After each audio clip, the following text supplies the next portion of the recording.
this race, but would love to get your sense of what Democrats are feeling right now and what you yourself think about the Kamala Harris candidacy. Yeah, I mean, Democrats are really excited and there's incredible energy. I don't know that I've actually ever felt the kind of energy we feel right now, even going all the way back to the Obama campaign in 2008.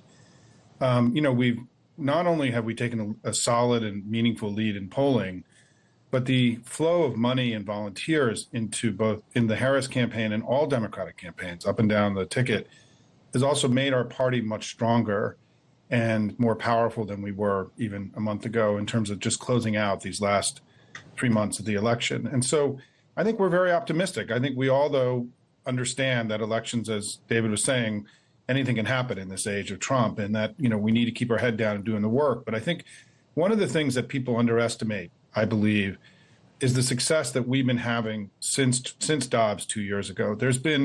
We have consistently, in all these special elections, midterm elections, off-year elections, every type of election, we have been overperforming expectations and Republicans have been struggling. There's been sort of one basic electoral dynamic in place in the country since Dobbs.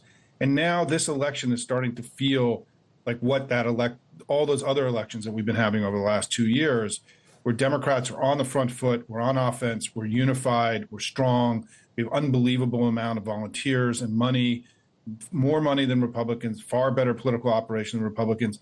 And then their thing is struggling. And what David was saying is that I think it's hard for people who don't live in the United States to realize just how difficult a time the Trump campaign is having right now. I mean, they are melting down. They're barely doing any events. Every time Trump speaks, he's creating negative news and negative stories for the campaign. There's incredible division inside the Republican Party, unprecedented division. So, we're unified, strong, optimistic. They're a big mess, and I'd much rather be us than them in these closing months. Well, let me push you a little bit on that unity observation and ask you, how unified it really will be, going into the convention. We've seen some interesting outcomes where some of the most left members of the Democratic caucus, Cori Bush and Jamal Bowman, have both lost their primaries. We've just seen Ilhan Omar in Minnesota win and Rashida Tlaib win, who are members of the so-called squad, so they won. Yeah. So there is this perception that not everything is copacetic and unified within the Democratic Party, or is that something that I'm overstating? So I've been working in Democratic politics since the late 1980s. The Democratic Party has never been more unified right now than at any time since I've been in the business. I mean, of course, in a big tent American political party, there are going to be things going on internally.